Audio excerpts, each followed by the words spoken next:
Catherine Bernardo, inspired nga ba sa kanyang bagong manliligaw? Amy Austria tinutokso si Catherine, pwede na daw itong mag-asawa.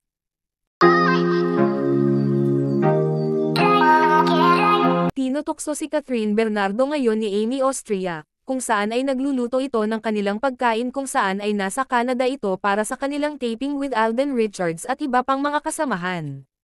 Sa bagong post nga ni Kath ay makikita na nagluluto ito kasama si Alden Richards kung saan nga ay tinutokso ito ni Miss Amy Austria na pwede na nga itong mag-asawa, dahil nga ay magaling daw itong si Kath magluto.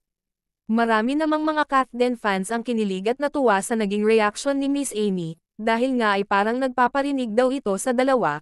Minsan na kasing naintriga ang mga fans ng Kathden kung totoo nga bang may relasyon na ang dalawa. Nagsimula ito noong birthday party ni Kath at pa-blessing sa kanilang bagong bahay, kung saan ay laging ang spotted itong si Alden Richards at Catherine na laging nag-uusap at magkasama, at laging din nakabonding ni Alden ang kapamilya ni Catherine sa panahon na iyon, kaya ngayon nga ay posibleng ang mga haka-haka ay maging magkakatotoo.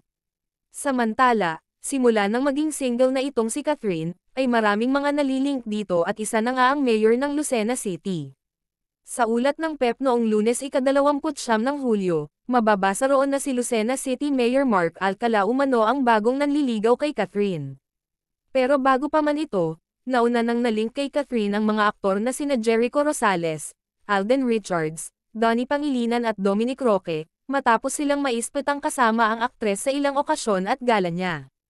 Gaya ni Catherine, galing din sa hiwalayan si Mark Alcala sa ex-jowa nitong si kapuso actress Ashley Ortega, na naghayag ng saloobin sa isang panayam noong Marso taong 2023.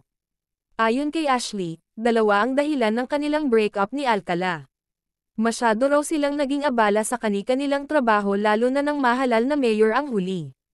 Bukod pa rito ang distansyang namamagitan sa kanila. Samantala, habang isinusulat ang artikulong ito, wala pang inilalabas na pahayag o reaksyon sina Alcala at Catherine tungkol sa nasabing intriga.